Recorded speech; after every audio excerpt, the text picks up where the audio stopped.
मैं डॉक्टर अंतर्यामी कौशिक मांगीलाल बागड़ी राजकीय महाविद्यालय नोखा वनस्पति विज्ञान विभाग से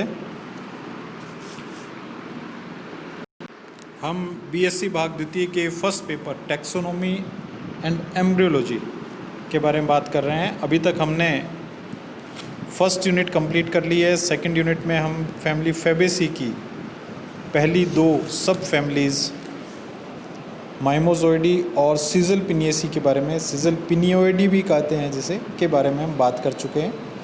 तीसरी सब फैमिली पेपिलियोनेटी के बारे में आज हम बात करेंगे।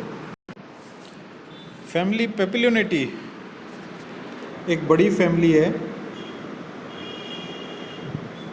जिसमें लगभग 350 जेनरा और लगभग 8800 स्पीसीज़ पाई जाती हैं। मटर कुल भी कह रहे हैं हम इसे, क्योंकि इसका सबसे पॉपुलर जो पादप है वो मटर है, पाइसम स्टाइवम जिसे कह रहे हैं। यह एक बड़ी इम्पॉर्टेंट फैमिली है क्योंकि सभी दाल पल्सेस जिसे हम कहते हैं वो इसी फैमिली से आती हैं, इसी कुल से आती हैं। तो आर्थिक रूप से भी यह बड़ी रिच फैमिली है। इस फैमिली का डिस्ट्रीब्यूशन जो है, वितरण है, वो कॉस्मोपॉलिटन है, पूरे वर्ल्ड वाइड पाई जाती है। ये विश्वव्यापी डिस्ट्रीब्यूशन है इसका। सभी तरह के पादप पाए जाते हैं। मीजोफाइट जैसे एग्जाम्पल समोद्भिद जो है, एग्जाम्पल हमारे पास पाइसम स्टाइवम। जीरोफाइट मरुद्भिद, एग्जाम्पल हमारे पास में है एलेगी, सूडो एलेगी। और हेलोफाइट जो कि लवणीय जल में पाए जाते हैं, लवणीय मृदा में पाए जाते हैं, जिसे एग्जाम्पल है क्रोटेलेरिया बुरिया। इस कुल में सभी प्रकार के पादप, हर्ब, श्रब और ट्री, शाक, क्षुप और वृक्ष, सभी तरह के पादप पाए जाते हैं। इस कुल का मुख्य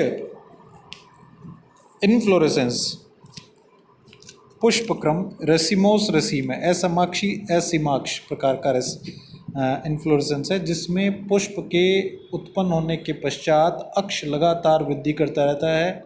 पुष्प पार्श्वीय होते हैं।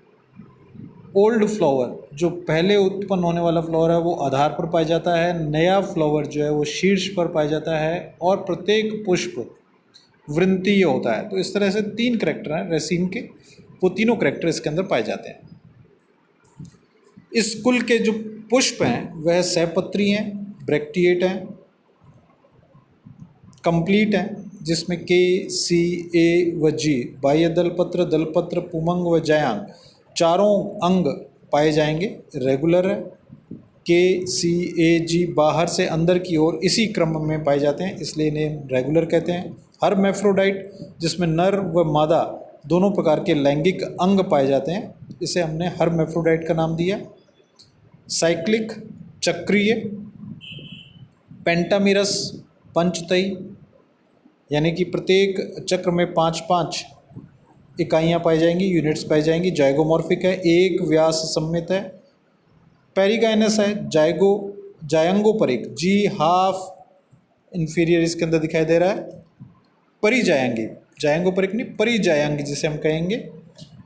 पेडिसलेट है, वृंत युक्त है, ये हम पहले ही बता चुके हैं। तो इस प्रकार से पुष्प के ये कैरेक्टर्स हैं।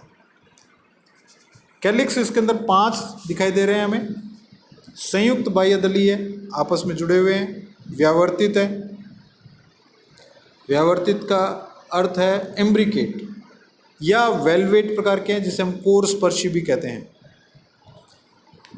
इसके विन्यास में एक स्पेशल करैक्टर होता है, ऑड सेपल एंटीरियर है, जो एक सेपल जो युग्म में नहीं है, पेयर में नहीं है, जिसे हम ऑड सेपल कहते हैं, वो एंटीरियर साइड में होता है। सेपेलॉइड है, हरे रंग के हैं और हाफ इन्फीरियर है। तो इस प्रकार से ये इसके कैलिक्स के कैरेक्टर्स हो गए। इसके पश्चात बात करते हैं हम कोरोला की। कोरोला 5 है, पेंटामिरिस्ता फ्लावर, इसलिए कोरोला 5 है। पॉलीपेटलस हैं, एक दूसरे से स्वतंत्र हैं। डिसेंडिंग इम्ब्रिकेट है, इम्ब्रिकेट कोर छादी प्रकार के हैं, जो नीचे से ऊपर की ओर दिखाई दे रहा है। एस्टाइवेशन, इस तरह के एस्टाइवेशन को पेपिलियोनेशियस एस्टाइवेशन कहते हैं। एक विशेष नाम दिया गया क्योंकि ये पेपिलियोनेसी फैमिली में पाया जा रहा है। इसमें जो पोस्टीरियर पेटल है, जो सबसे बाहर है, उसको हमने स्टैंडर्ड का नाम दिया। उसको एक विशेष नाम से, वो सबसे बड़ा होता है। उसको हम वैक्सीलम भी कहते हैं या स्टैंडर्ड कहते हैं। दो लेटरल पार्श्वीय जिन्हें विंग्स कहते हैं या एले, एले का नाम दिया या विंग्स का नाम दिया, और दो अग्र पेटल्स हैं जो एक दूसरे के साथ जुड़े हुए दिखाई देते हैं, उन्हें हम कील कहते हैं या कैरिना कहते हैं। तो इस प्रकार से पेटल्स को अलग अलग नाम से बुलाया जाता है, स्टैंडर्ड, विंग व कील, अथवा वैक्सीलम, एले और कैरिना। हाफ इन्फीरियर है, पेटलोइड है, रंगीन है। अब बात करते हैं हम एंड्रोशियम की। एंड्रोशियम टोटल 10 दिखाई देंगे। डिप्लोस्टोमिनस है, द्विसंगी है। द्विसंगी का अर्थ है 9+1, 2 चक्रों में बड़े बड़े जुड़े हुए एक अलग दिखाई देता है और 9 अलग दिखाई देते हैं। चतुर्कोष्ठ की, डाइथिकस, इंट्रोर्स, अंतर्मुखी और बेसिफिक्स, आधार लग्न। 9+1 जो अरेंजमेंट है इसका, वो अरेंजमेंट इस फैमिली का एक करेक्टरिस्टिक फीचर है, एक विशिष्ट लक्षण है जिसके आधार पर इसे पहचाना जा सकता है। गायनोशियम मोनोकार्पुलरी है, एक जयांगी है, यूनिलोक्युलर, एक कोष्ठ की है। गायनोफोर प्रेजेंट है, पिछली फैमिली में भी हमने बात की गायनोफोर की। ये एक तरह का पर्व संधि है जो कि गायनोशियम के मध्य पाई जाती है। मार्जिनल प्लासेंटेशन है, भित्तीय और हाफ इन्फीरियर, अर्ध अधोवर्ती है। Floral formula bracteate, zygomorphic, hermaphrodite, के 2+2+1, सी 1 स्टैंडर्ड, 2 विंग, 2 कील, ए 9 आपस में जुड़े हुए हैं, 9+1 अरेंजमेंट है, और जी मोनोकार्पुलरी, हाफ इन्फीरियर ओवरी है। तो इस प्रकार से इस फैमिली के ये लक्षण दिखाई देते हैं। इसके पश्चात हम बात करते हैं इसके फ्लोरल डायग्राम की। पाइसम स्टाइवम का हमने एग्जाम्पल लिया। पाइसम स्टाइवम के एग्जाम्पल में फ्लोरल डायग्राम में आप स्पष्ट रूप से देख सकते हैं जो ऑड सेपल है वो एंटीरियर दिखाई दे रहा है, एक बड़ा स्टैंडर्ड पेटल्स में, 2 पार्श्वीय विंग्स और 2 एंटीरियर आपस में जुड़े हुए कील। और एंड्रोशियम में 1+9 आपस में जुड़े हुए हैं, इसलिए 9+1 अरेंजमेंट स्पष्ट रूप से दिखाई दे रहा है।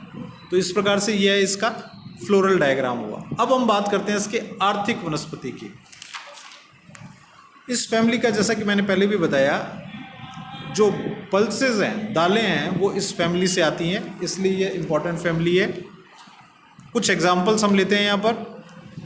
उड़द की दाल, विग्ना मूंगो, जिसका बॉटनिकल नेम है साइसर एराइटिनम चना, कैजनस कजान अरहर, विग्ना रेडिएटा मूंग, विग्ना एकोनिटिफोलियस मोठ, लेंस कलनेरिस मसूर, फेजुलस वुल्गारिस राजमा, ग्लाइसिन मैक्स सोयाबीन, लेथायरस टाइवा खेसरी दाल।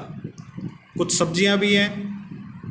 ट्राइगोनेला फेनिग्रेकम मेथी, लबलब पुरपुरिया सेम, साइमोप्सिस टेट्रागोनोलोबा ग्वार, विसिया फाबा बाकला, पाइसम स्टाइवा मटर, फेजियोलस साइनेंसिस चौला। इस कुल से ऑयल भी प्राप्त होता है। बहुत कॉमन एक ऑयल मिलता है मूंगफली का तेल। मूंगफली इसी फैमिली की सदस्य है जिसे हम कहते हैं एरेकिस हाइपोजिया। दूसरा आता है glycine max soybean, soybean oil भी मिलता है। तीसरा है पोंगेमिया पिन्नेटा या करंज, करंज का तेल। इस फैमिली से कुछ फाइबर्स भी प्राप्त होते हैं जैसे क्रोटेलेरिया जेंसिया सन, सस्बेनिया बाइस्पाइनोजा हेम्प, और ब्यूटिया मोनोस्पर्मा जिसे हम पलाश या खाखरा, खाखरा के धागे बनते हैं, खाखरा कहते हैं। उसके पश्चात चारा पशुओं को खिलाने के लिए मेडिकैगोस्टाइवा जिसको हम रिजका कहते हैं, मेलिलोटस पार्वीफ्लोरा मुरेला, ट्राइफोलिया रेपेंस बरसीम, विग्ना एकोनिटिफोलिया मोट, एलेगी, सूडो एलेगी, धमासा, साइमोप्सिस टेट्रागोनोलोबा, ग्वार। एक इम्पॉर्टेंट मेंबर इस फैमिली का जिसे हम कहते हैं इंडिगोफेरा टिंक्टोरिया, बहुत कॉमन वर्ल्ड वाइडली यूज़ किया जाता है, पूरे विश्व में यूज़ किया जा रहा है, जिसे हम कहते हैं नील, कपड़ों में लगाया जाता है, डाई के रूप में यूज़ किया जाता है, इंडिगोफेरा टिंक्टोरिया। ब्यूटिया मोनोस्पर्मा एक वृक्ष है जिसके पुष्प को टेसु या पलाश कहते हैं, इसे फायर ऑफ फॉरेस्ट भी कहा जाता है। गुलाल का निर्माण इसके पुष्पों के द्वारा किया जाता है, टेसु के द्वारा, ब्यूटिया मोनोस्पर्मा। उसके बाद आता है टेरोकार्पस सेंटेलियनस, लाल चंदन, यह भी एक प्रकार का डाई या रंग प्रदान करता है। कुछ और इम्पॉर्टेंट मेंबर हैं जैसे इमारती कास्ट या वुड, जो फर्नीचर, दरवाजे, खिड़की इत्यादि बनाने में काम में आती है। डेल्बर्जिया सिस्सो, बहुत ही फेमस, शीशम, टाली जिसे कहा जाता है, डेल्बर्जिया सिस्सू। डेल्बर्जिया लेटिफोलिया जिसे हम काली शीशम कहते हैं, और डेल्बर्जिया मेलेनोजाइलॉन जिसे हम अफ्रीकन ब्लैकवुड कहते हैं। इनका उपयोग फर्नीचर, दरवाजे, खिड़की इत्यादि बनाने में इमारती कास्ट के रूप में काम में होता है। कुछ औषधियाँ भी प्राप्त होती हैं जिसमें इम्पॉर्टेंट है ग्लाइसिराइजा ग्लेब्रा, मुलेठी। एक अन्य सदस्य है एब्रस प्रिकेटोरियस, चिरमी या रत्ती। आपने सुना होगा जब सोना खरीदा जाता है तो उससे कहा जाता है कितने रत्ती सोना। रत्ती इसी पादप के बीज का नाम है। इसका वजन निश्चित होता है, फिक्स्ड वेट है इसका, जिसके कारण पुराने ज़माने में जब बाट या माप नहीं होता था, इसके बीजों का उपयोग किसी चीज़ को तोलने के लिए किया जाता था, और इसीलिए प्रचलन में आया रत्ती। कितना रत्ती, क्योंकि बहुत छोटा सा बीज होता है इसका, तो इसका जो वेट है ग्राम्स में, बहुत माइक्रोग्राम्स में होता है, और इसके कारण सोना तोलने के काम में लिया जाता था। इसीलिए इसे कितने रत्ती सोना या रत्ती को सोने के पर्याय में काम में लिया जाता है। कुछ पौधे हैं जो ऑर्नामेंटल हैं, सजावटी पौधे हैं, जैसे एराइथ्रिना इंडिका, पारिजात, सेस्बेनिया ग्रैंडिफ्लोरा, अगस्त्य, और लेथेरस ओडोरेटस, स्वीट पी। इस फैमिली की आर्थिक वनस्पति, इकोनॉमिक इम्पोर्टेंस बहुत ज़्यादा इम्पॉर्टेंट है। परीक्षा में इसके बारे में बहुत से क्वेश्चन पूछे जाते हैं, इसलिए इसे अच्छे से तैयार करें। इसका फ्लोरल डायग्राम जो पाइसम स्टाइवम है बहुत कॉमन है, प्रैक्टिकल्स में आपसे पूछा जाता है। अतः इस फैमिली को, खास करके लेग्यूमिनेसी फैमिली पूरी को ही आप अच्छे से तैयार करें। शेष अगले लेक्चर में। इसके PDF नोट्स मैं आपको इसके तुरंत पश्चात उपलब्ध करवा दूंगा, और इस वीक के एंड में इन दोनों फैमिलीज़ का टेस्ट लिया जाएगा। धन्यवाद।